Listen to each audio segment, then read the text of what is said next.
প্রিয় ছাত্রছাত্রীরা, দীর্ঘ কয়েক মাস পর আবার ভিডিও করছি। ব্যক্তিগত সমস্যার কারণে ভিডিও আপলোড করতে পারিনি।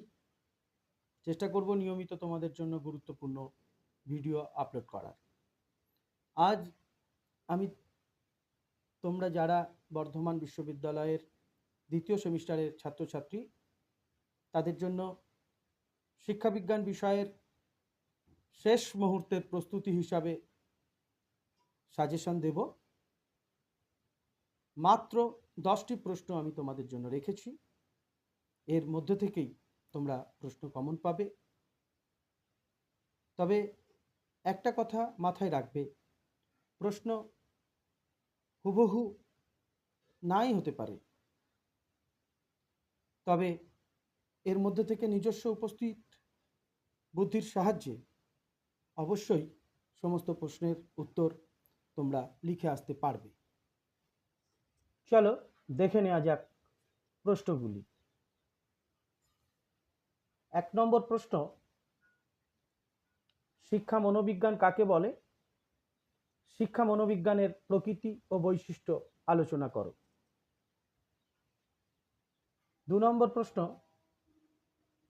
ব্যক্তিসত্তা বলতে কি বোঝো?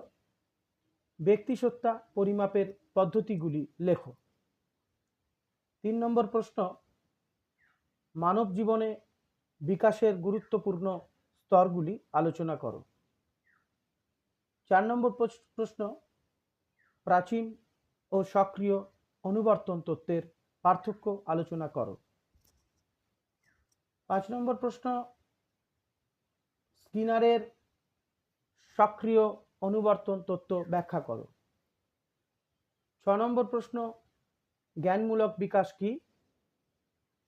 পিঁয়াজের অনুসরণে এর স্তরগুলি ব্যাখ্যা করো। 7 নম্বর প্রশ্ন, শিখন সঞ্চালন বলতে কি বোঝো? শিখন সঞ্চালনের বৈশিষ্ট্যগুলি লেখো। 8 নম্বর প্রশ্ন, শৈশবকালে শিশুর মানসিক বিকাশগত বৈশিষ্ট্যগুলি আলোচনা করো। 9 নম্বর প্রশ্ন, শিক্ষাক্ষেত্রে ব্যক্তিত্ব বিকাশের গুরুত্ব বা প্রয়োজনীয়তা আলোচনা করো।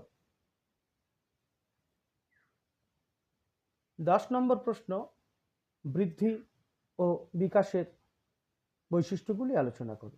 এই 10টি মাত্র প্রশ্ন আমি তোমাদের জন্য রেখেছি। আমার বিশ্বাস, আমি বলেছি অলরেডি, এর মধ্য থেকেই তোমরা প্রশ্ন পাবে। তোমরা গুরুত্ব সহ এই প্রশ্নগুলো আগে খাতায় নোট ডাউন করে নাও, তারপর এই 10টা প্রশ্নকে খুব দ্রুত রেডি করো। সময় খুব কম, তোমরা নিশ্চিত সফলতা পাবেই।